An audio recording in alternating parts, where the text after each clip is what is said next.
Hello and welcome back to the Basketball Fix podcast. My name is Ryan, I'm the host today, and with me I have Josh Higgins and Jeremy Dark. Today we're going to talk about some player movements in the NBL, and we're going to look a little bit at what the NBL could possibly do to improve, whether it's structural, around TV or broadcasting. Lots to talk about, but first of all, Josh, Jez, how are you boys? Mate, pumping. This is our first duck dive and dodge into NBL 25. So it's really exciting. Going to chat a little bit about players, the movement. You can feel it on the end of your fingers already. We're getting close. Yes, same Ryan. Well done on the introduction, mate. Nailed that. And looking forward to touching on NBL. This is our bread and butter. This is what the show's made around. And obviously, very, very soon will the NBL 25 season be kicking off in my hometown in Perth, the Hoops Fest, mate. So I'm stoked to be talking about the NBL and wait to get into it. Awesome. Now, the first thing we're going to touch on is make the NBL great again. A fantastic headline that Josh came up with just before the episode. And this has to do a little bit. We're going to talk first about broadcasting, TV, bums on seats. And we know that the NBL, prior to this season, well, earlier this season, signed a 1-year extension with ESPN to extend the broadcasting for another, I think it was 15 million they got. It's a rumored price. We don't know the exact number. But it seems like they may be holding on to something to maybe then renegotiate at the end of NBL 25 for a much bigger deal. Josh, do you have any thoughts about what the TV rights and the TV broadcasting in general could mean for the NBL? Yeah, obviously it's a massive deal for the NBL, and we've seen over the last couple of seasons, it's been a league in which has really gone from strength to strength, and we're really talking about this league as being the second best league in the world, and if it's not the second, it's by far the third best league in the world. And you're looking at a company like ESPN, who aren't just some small puppies in this industry. They are one of the biggest sporting, channels and industries in the sports media world, and it's super, super exciting, obviously, for the NBL going forward. And now, obviously, if you've got ESPN or KO in Australia, Foxtel, whatever you've got in your homeland, you can obviously watch every single NBL game, and that will be continuing on this season. But the thing that I really want to touch on quickly about the televised deal is, fingers crossed, hopefully there's a bit more free-to-air games. Now, if you remember back in the day, really when I was growing up in the mid 2000s, late 2000s, it was sort of, the NBL was a bit more accessible for free-to-air TV. And, it was one of those things that you could go and watch on a Friday night or a Saturday night or a Saturday afternoon, or not just a Sunday, in which it currently is. So, I just think this televised deal will be absolutely incredible, not only for the NBL, but for the whole product, for getting exposure worldwide. And yeah, ESPN jumping on board for another season, and only, like you mentioned there, for the 1-year deal. Obviously, the NBL is thinking it's going to obviously grow again this season, and they'll be able to renegotiate for a very, very healthy sort of sum. Jez, when we talk about TV rights and watching games on TV compared to being at the arena, if you've been to a lot of sport yourself, not only in Australia but in the US, how do you compare a basketball game on TV compared to at the arena, and why is TV rights for NBL so important in relation to that? Yeah, I think I don't know. For me, there's nothing like being at live sport. And for me personally, I watched a little bit of basketball as a kid, but really sort of got into it as I got a little bit older, and then did a trip to the US and went to some live NBA, and man, it was just at a whole nother level. I'm a massive sports fan, love NFL, hockey, rugby, everything. But probably the best experience was being at Staples Center, watching Clippers versus Golden State, and just going absolute hoop city, and it was just nuts. There was just jams, there was people everywhere, there's shirts going in the crowd, there's the whole experience at a live NBA game was just at a whole nother level for any sort of sporting event I've ever been to personally. But then you sort of, okay, well, you've got to try and create that on TV as well. So I think that doesn't come cheap. You can see, and you can do live streaming, you can have one camera, you can have commentators in a booth in a different place doing commentary. you can't get the full experience from the stadium and from the arena to the TV unless you have more money. And I think that's sort of where you go into a bit of trouble there, especially with Josh, like getting stuff on free to air TV and stuff like that. In the reality of it, you need the cash, and you're not going to get that from free to air. You need to have these like ESPN to throw a bit of cash in it so you can bring the experience of the arena into the TV for people watching it. And that brings into us to another sort of really important point, is having that live commentary on the side. That's what basketball is. And you wouldn't be caught sort of dead, really sort of, I don't know, not having any of these sort of interaction with players and stuff. You've got the live commentary there. You've got people going down, getting interviews. Like, you've got to then create that and then zoom out in the breaks and you see all the action and the kiss cams and all of that sort of stuff. Like, you're not going to get that on a low budget. You can't. It's impossible. And I think by having ESPN take over and the NBL really being smart about how they make this deal, and maybe that is like what we've said with a bit of speculation about the 1-year deal, the NBL is growing bigger and bigger and becoming more important for not like Australian basketball, but also for basketball in the US. So I think getting as much money as possible and watching it grow could be really beneficial to the game and the NBL and the league and the development of all the players, from now and then in 10, 15 years' time. So yeah. It's huge. It's huge. Josh, we've seen that viewership rose by 26% through NBL 24 and roughly by the same number the year previous. And I found some numbers that, and some information that the NBL actually took back production back in-house, and they all those costs are on the NBL as it stands, as I read. And I'm thinking, like, what's the kind of the long play for NBL with taking everything in-house, making sure they have control over everything, and then putting that investment back into the league? If it is slowly or quickly, at this point it looks a lot slower than quicker, but what do you think it means for the NBL to have control over their media product and also then to use it in a way that they want to and not be kind of put down a certain road by a big broadcasting company?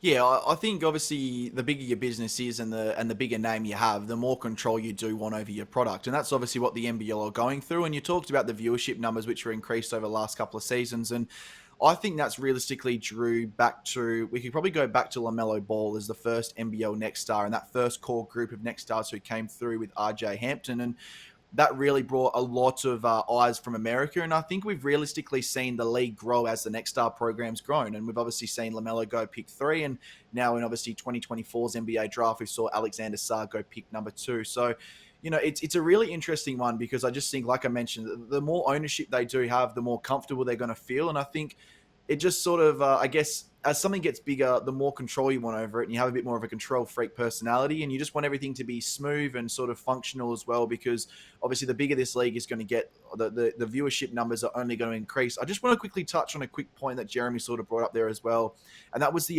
courtside commentary. And as they've brought everything in-house, it sort of seems that they've gone away from that. And especially, I know obviously throughout the COVID years, it was obviously all back in Melbourne at the studio there, and it just doesn't really feel like the same commentary in some senses. And I think if you're watching the NBL product as a whole, you do tend to see when and feel, and I guess hear as well, when a game is commentated from the I guess the broadcasting booth in Melbourne, or if it's actually live at the game as well. And they do games in Melbourne and in Sydney.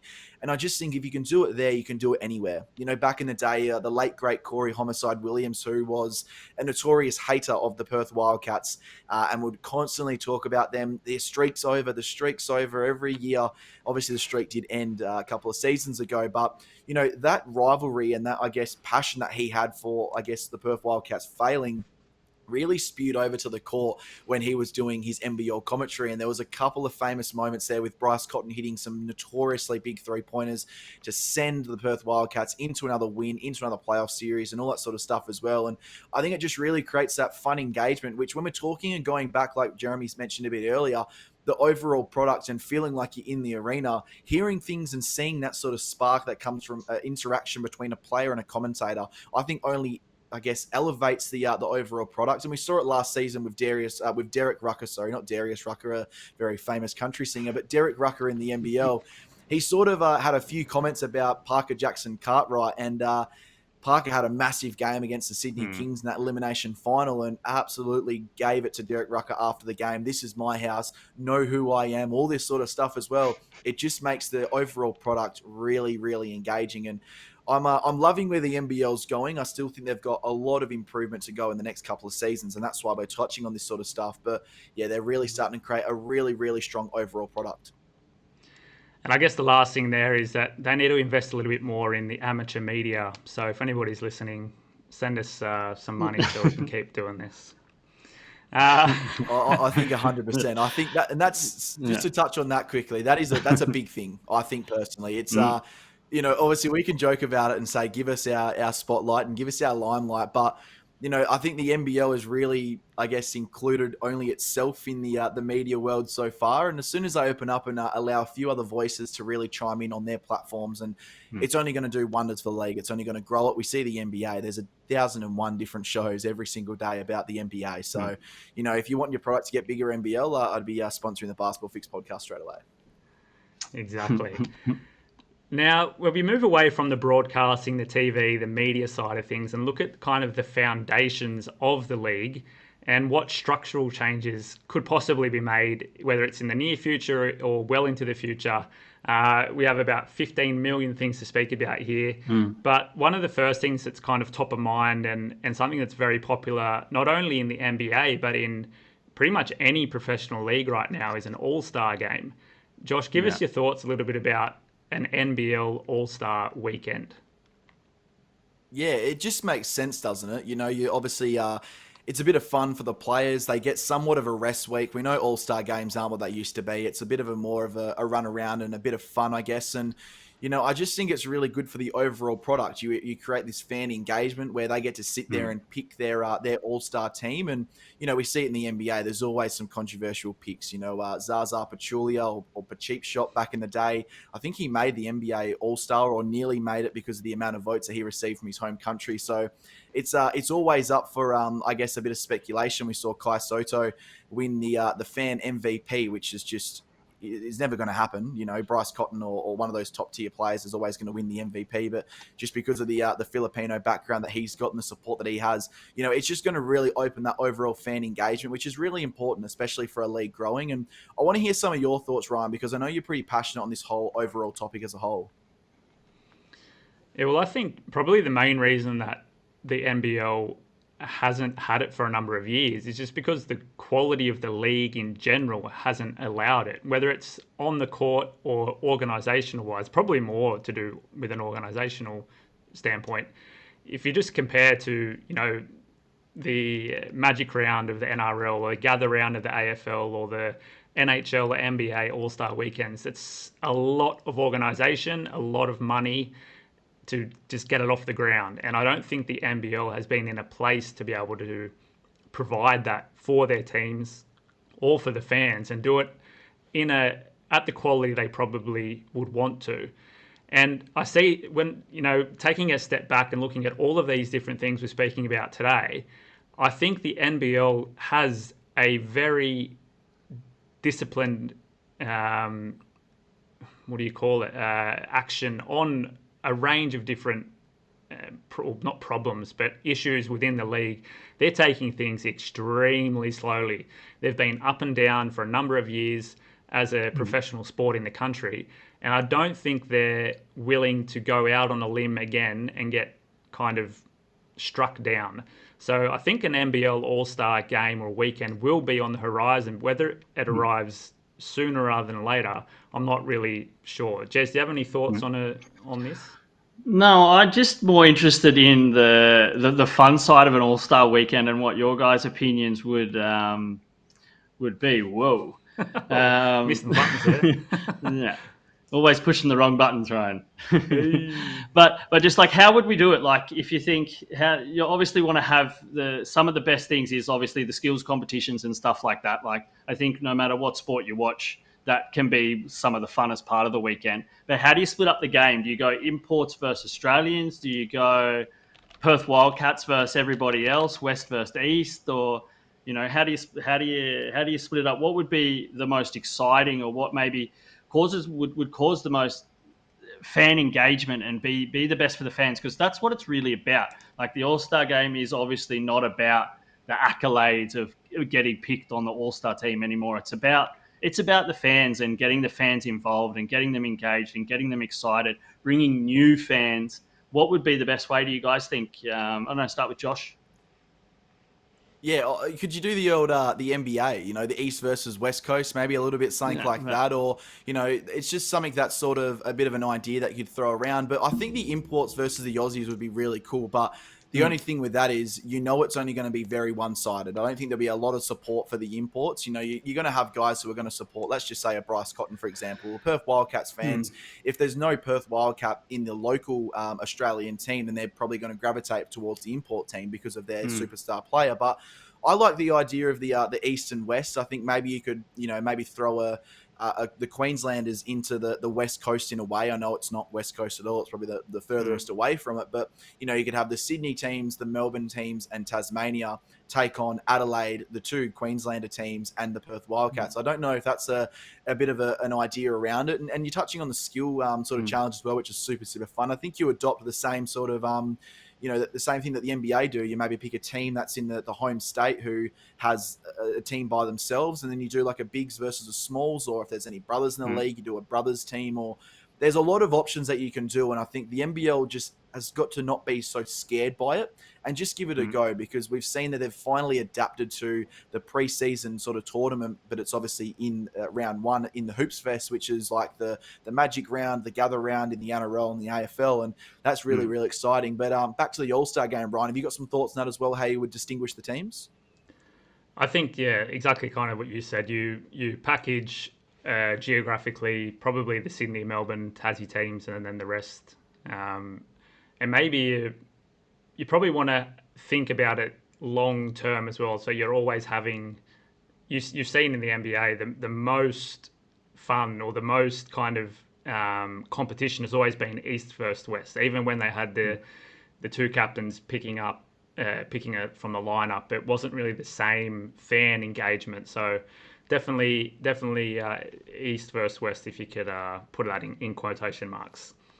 But talking about or Josh, do you have one more thing to jump on there? Yeah, I just got one more thing on that as well. I think to create a bit more, I don't know, this is probably a bit of a harsh decision to make, but maybe you give, I guess, a captain of the East team and the West team 15 players to choose from, and they can only select a 10-man squad. Now, it's obviously a little bit harsh. Obviously, 5 people are going to miss out from either squad. But if we're talking about realistically, I guess, gaining the most traction realistically is seeing 5 guys not get picked, and the uproar that might bring. And I don't know if that's a very good idea, but the NBL's got to be in a mindset of creating the most, I guess, the most headlines and the biggest stories. And I guess sort of being a little bit harsher with their players, and it is a bit harsh, I guess, but having that sort of fan engagement where you're like, why is he not being picked when he should be in there?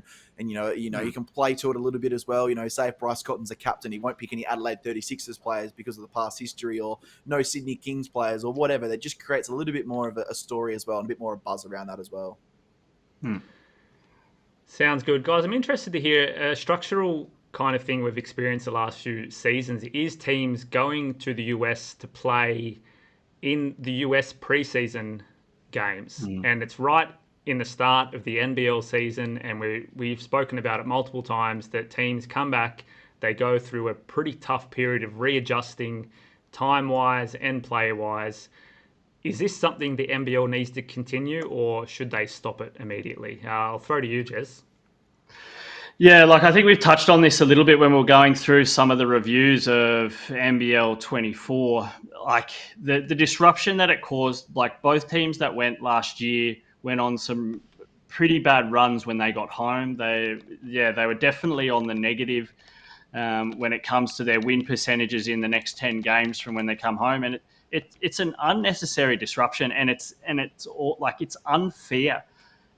You think that you've got teams like we talked about it also in the reviews, Melbourne United, who didn't leave Melbourne for 2 months, and then you've got a team that's going over to the US, traveling. You've got injuries, you've got recovery, and even the mindset of the players. You're going from playing a couple of games, which is almost like a false start to your season, and then going over, spending a week or 10 days or whatever it was in the US, and then coming back and trying to get restarted again.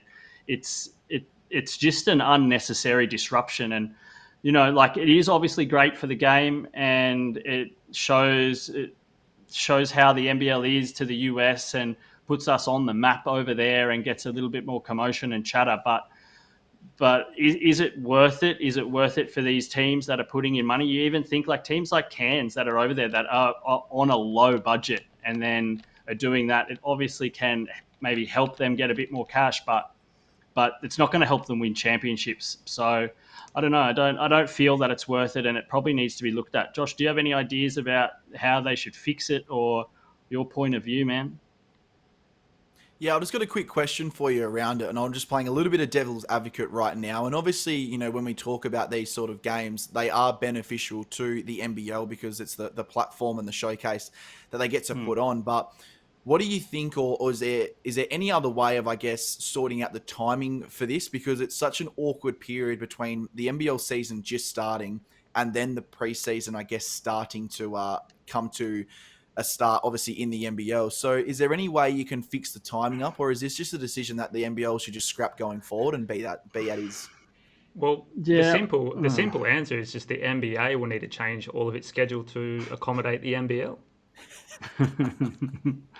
But it's like, yeah, like obviously is some scheduling needs to be changed if it was to work and be flawless for the NBL and help out the NBA. But it is a bit of a tough spot because you look at, okay, well, the NBL could start their season a little bit later, but then the whole season needs to run later, or do they need to then compact the season into more weekday games?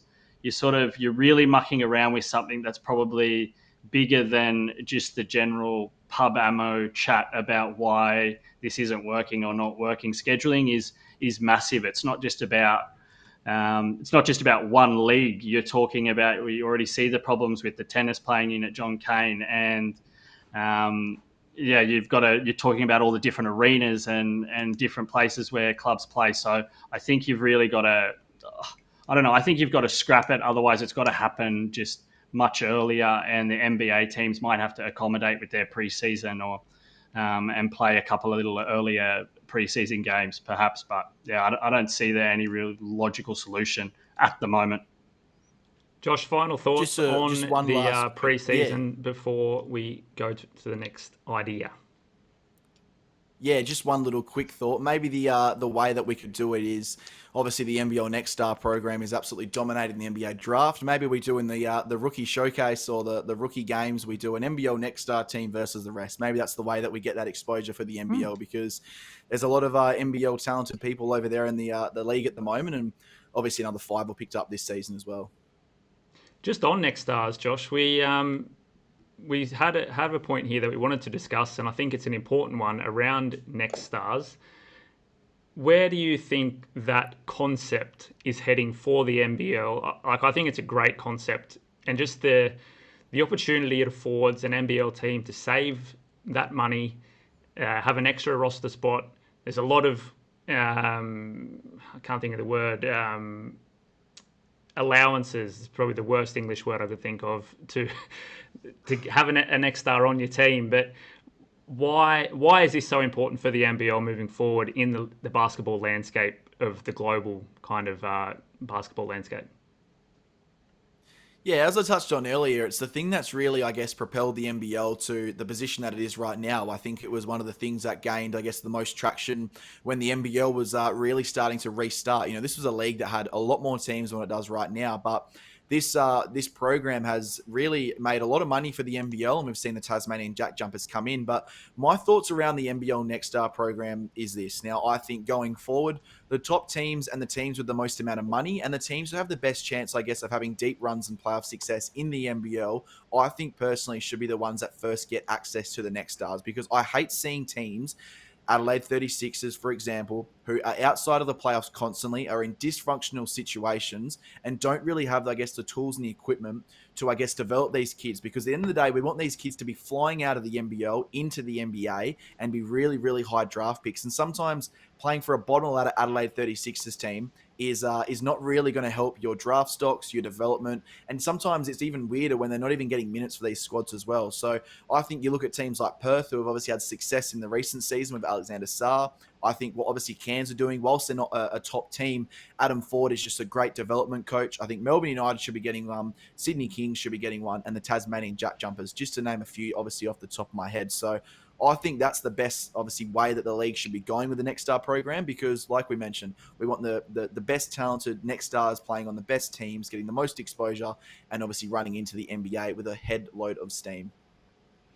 Well, I want to kind of push back a little bit there. Like, the opportunity is there for every organisation. It's just some of them are shit at having their organisation and running their organisation. We look at, there is not a large amount of disparity between the teams on the court. We look at just the finishing ladder of last season. It was right up to the end. Almost every single team had an opportunity to make it to the playoffs. What we're seeing here is that players are actively maybe taking space, or putting space between them and maybe the 36ers or Southeast Melbourne, whoever it could be, because they don't want to be associated with that franchise. Now, coming to a comparatively worse team as a Next Star player, you're going to have the opportunity to shine and, put up great numbers, which increases your chances to then possibly go in the next draft or be picked up by an NBA team. And this kind of system is very similar to what we see in hockey, and it is a business model. Multiple clubs, even in the Swedish hockey league, which is probably the second best league in the world behind the NHL, half of those players in these teams are there purely to make money for the club, develop them, get them in, get them drafted, and reap the rewards. And I think the NBL has identified this, but they're not really at the stage yet to have everything in place to have more. And I think, once again, we're probably moving slowly towards a better result here with this Next Star program. But I think it's invaluable for the future of the league, and it's going to be something that both financially and kind of from a viewership perspective will increase the whole, what do you call it, NBL in of itself. Landscape. You had one final. I just got one more quick thought. Yeah, just one more quick thought on it. When the NBL Next Star program was introduced, and this is the only reason I talk about obviously selecting the teams at the top of the ladder, it was, in a way, those teams, you look at Illawarra Hawks, the New Zealand Breakers, and the Adelaide 36ers, I think, was the other team that got a Next Star in that first season. They were given to those franchises to pump the viewership up and make more money for them, because we knew what LaMelo Ball was going to do coming over to the NBL with obviously the following and the exposure that he had throughout his whole career. RJ Hampton as well was another guy who piggybacked off the success of LaMelo Ball, and I can't remember, the third name has escaped me, but they were three teams who were handpicked to have the Next Stars in the first season.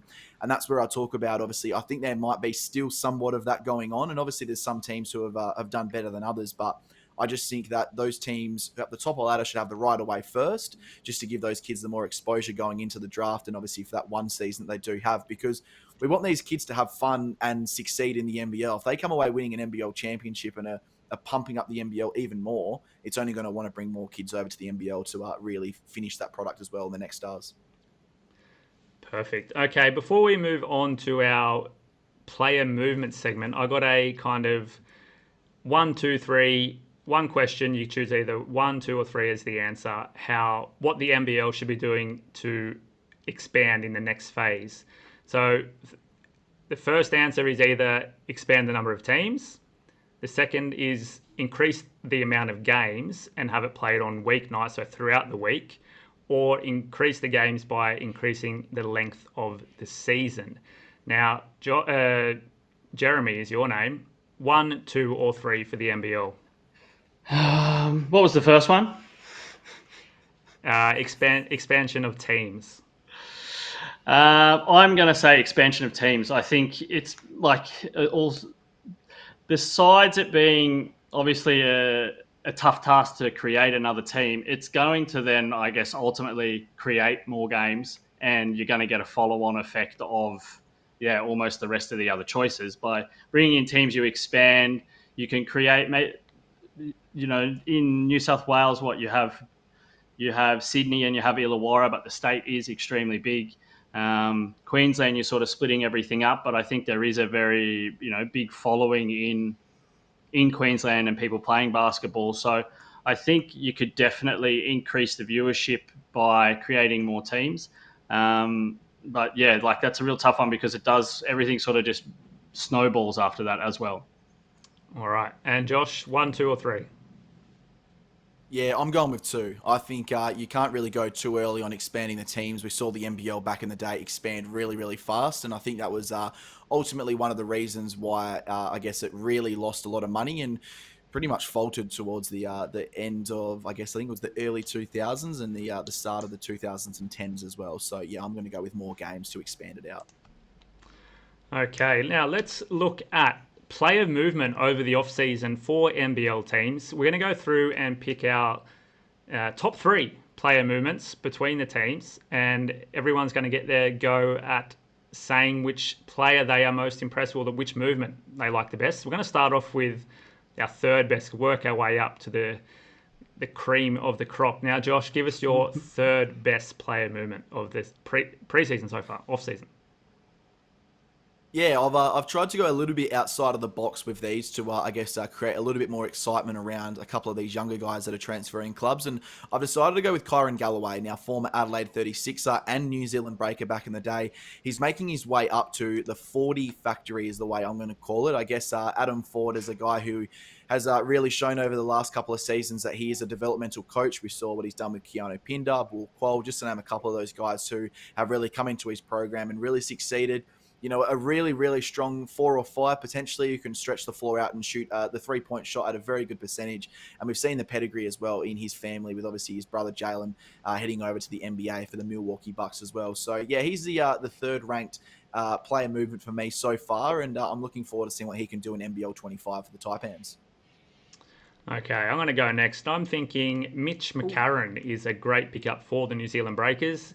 Stabilising figure in the locker room, will come in. He's the president of the Players Association. He's won an NBL championship.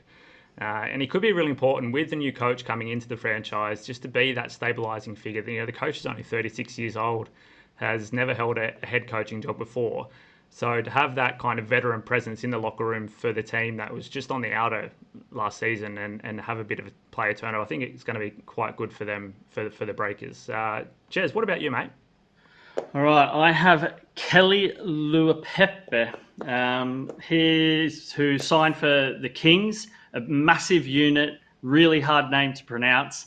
But yeah, obviously a big fella. He played over in college for Loyola Marymount University, which is in the same conference in California as Gonzaga or St. Mary's and BYU, which is some of the biggest names in college basketball. But I think the interesting thing for me that has made me really sort of have a real eye-opener for him is his connection with Brian Gorgian, because his brother Kevin was Kelly's high school coach.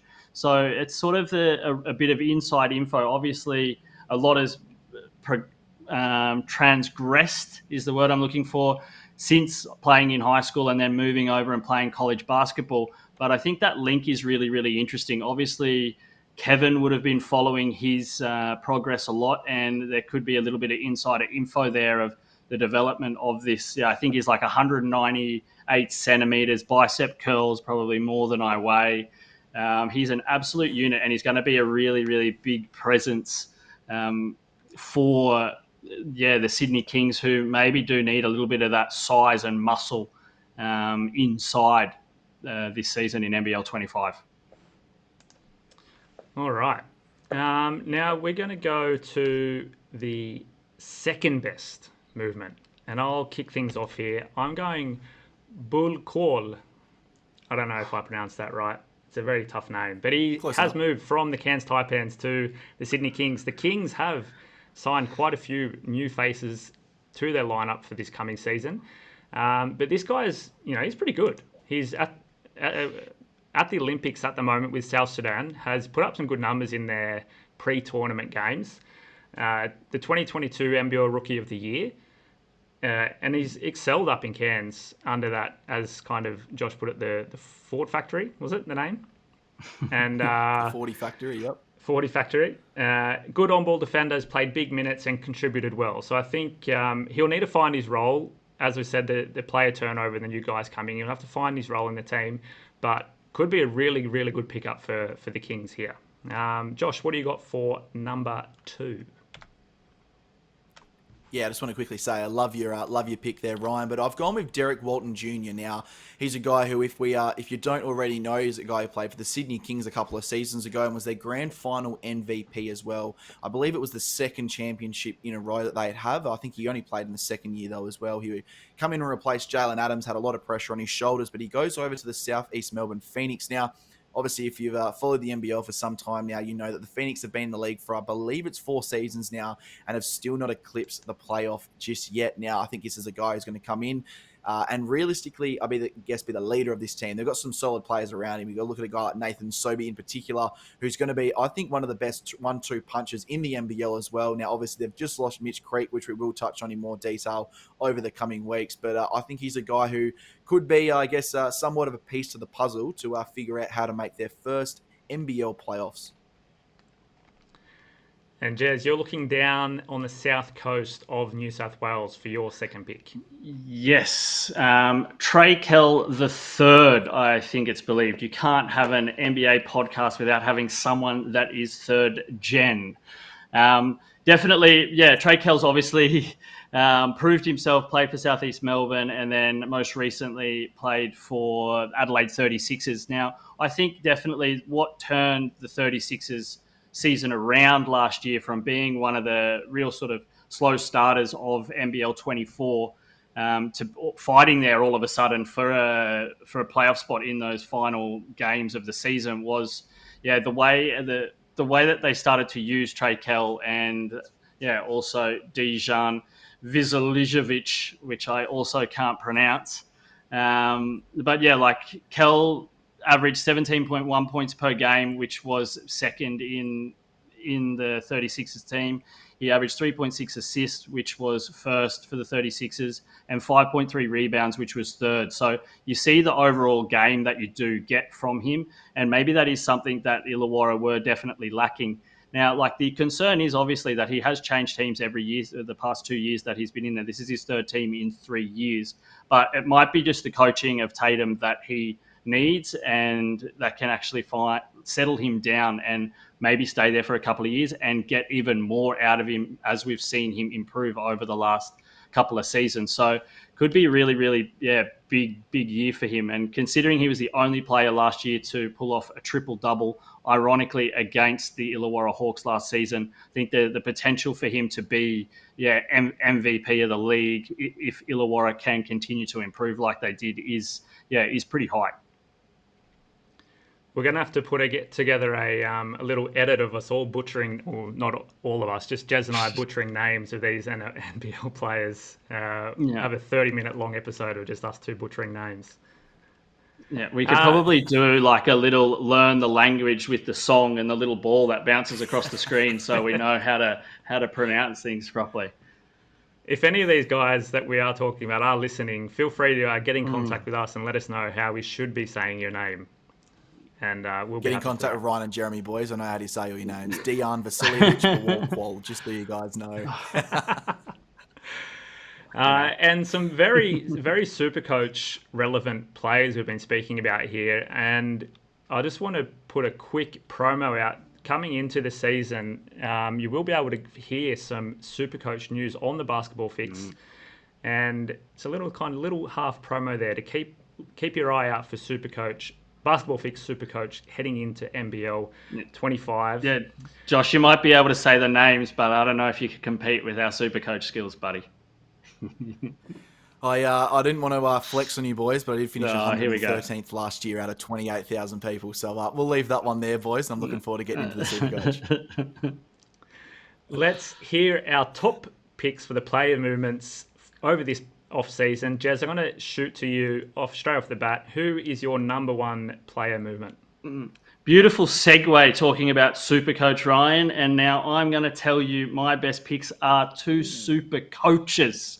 Adelaide 36ers have had a little bit of trouble, I think, trying to sign some big names when it comes to their actual roster. But one way I think that they certainly started to build the foundations and maybe for the future is getting two super coaches into their coaching lineup, you could say, with Mike Wells.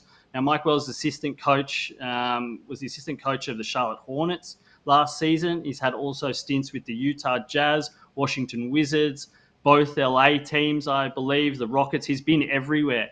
And I think that sort of gives you a good platform. You're getting that NBA connection. He's going to know some of these players, some players that are maybe on the outside. You also get a world of experience from all those different systems that he's coached with. So I think that NBA experience is going to be really, really important for the Adelaide 36ers moving forward. And then you have the current Serbian Olympic team national coach, Marko Marinovic. I think I nailed that one right. He's, as I said, the assistant coach of the Serbian Olympic team and was a head coach in the Serbian league last season where his team went 16-14, finished 8th. But I think it's also that really, really important connection that you're making with teams in, obviously, the European League, which is, maybe the Serbian league isn't the second biggest, but you're getting this European flavor in, and also getting like Serbia is a great factory for young players, and I think you're getting that style of play, a much more intense style of play, and I think that's also going to be extremely good for the 36ers moving forward. Fantastic. Josh, who have you got as your number one player movement in this offseason? Yeah, I've gone a bit vanilla, obviously, compared to, I guess, the other two in a way, but I've gone with Xavier Cooks. Now, I think the biggest thing with Xavier is we know what we're going to get. This is a guy who's a franchise player. He's a marquee signing for the Sydney Kings. He's an MV caliber player. He's a NBL Grand Final MVP. He's a guy who's gone and had some experience in the NBA for the Washington Wizards, and he's a guy who was unfortunately missed out on the Australian Boomer squad as well, but has represented Australia in the Commonwealth Games and other FIBA events around the world. Now he comes back into the NBL with a chip on his shoulder in a way. I think a lot of people, have underestimated him over his whole season and his career, I should say, so far. And I think he's coming back with a very, very retooled team in the Sydney Kings to, win some respect back for the franchise. Obviously, last season was a bit of a disappointing season. They've brought back some of the guys from last season. Jalen Adams is one of those guys who's a key piece of the puzzle. But they're looking really, really strong, the Sydney Kings. And obviously with the greatest NBL coach of all time, Brian Goorjian, at the helm, I think Xavier Cooks is the number one player movement this offseason so far. Okay, and I will, as they say, bring up the rear. I got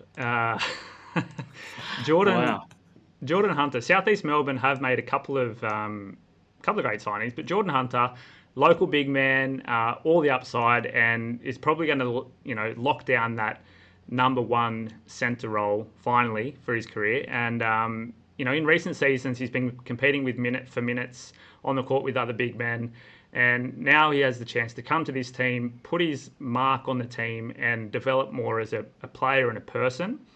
And you couldn't ask for a greater guy. And he makes a massive difference in a team environment. Adds has a lot to his game. Good defense, good rebounding. The inside and outside can knock him down. So a really good pickup for Southeast Melbourne there, and hopefully will lift them off the bottom and into the playoffs for the first time in their history. I also want to throw a kind of a shout out, as if you would, for developmental players, and maybe Josh can give a bit more background if he knows. This is kind of throwing him in the deep end about how developmental players work on the rosters of NBL teams, but keep an eye on Jason Spurgeon for the Sydney Kings. Now, Jason is from Toowoomba. Was in the 23-24 College Sports Communications Academic All District. So that's his career highlight. But a big guy. So he's 7 foot. What's that in proper numbers? Like 205 centimeters or something? Over 210, I think. Oh, okay. So he's big. 250 Big pounds. boy. I don't no idea what that is in kilos, but he's a big guy. But you don't often see big guys that are durable. So he was only one of 2 players at his university to play in all 34 games, starting all 34 as well, and averaged over 30 minutes per game. So, I mean, there's lots of things. You can go on the BGSU Falcons website and look at his stats, but I think this guy could be, for a developmental player, could play quite a big role on this Kings team further down the track, more than we maybe realise. So shout out for development teams. Josh, did you have anything to add about the developmental players on NBL teams? Yeah, DPs have been a great little thing that the NBL has brought on. They're more of, I guess, a train on that play some games though, so they can't play every single game in the NBL. But when there's obviously a spot that opens up due to injury, instead of obviously having one less player, those kids will come in and have the chance. So typically you see guys who are just on the outside looking in, guys that have just come back from college who haven't absolutely torched up the world over in the US world, or guys that are coming through in the Australian ranks as well. So yeah, I just think it's a great initiative, obviously, and it's a thing that's used commonly around the world as well in other basketball leagues. But yeah, it's a great way to obviously have these kids around your franchise for a number of years, slowly develop them, and typically they can only have a DP deal of only 2 years as well. So after that 2 years is done, they have to be a full roster player, or they're on to another team as well, potentially as a DP player somewhere else. So yeah, that's sort of how the DP program works, and it's been very successful for the NBL. Well, that wraps us up for today, looking at the future of the NBL, as well as the top 3 player movements between teams in this off-season heading into NBL 25. I hope you guys have enjoyed the episode. It was great talking with Josh and Jez, and stick around. Well, don't stick around because this episode's over, but don't forget to follow, share. We have the YouTube account. We have the basketballfix.com where you can read articles, listen to player interviews, and of course, get the pod. Enjoy your afternoon, evening, or morning, wherever you are in the world, and I hope or I can't even say the last word, Josh. It's all in your mouth. I need you to send us off in the episode, mate. Yeah, obviously, don't forget to rate, review, and follow the podcast. And that was your Basketball Fix.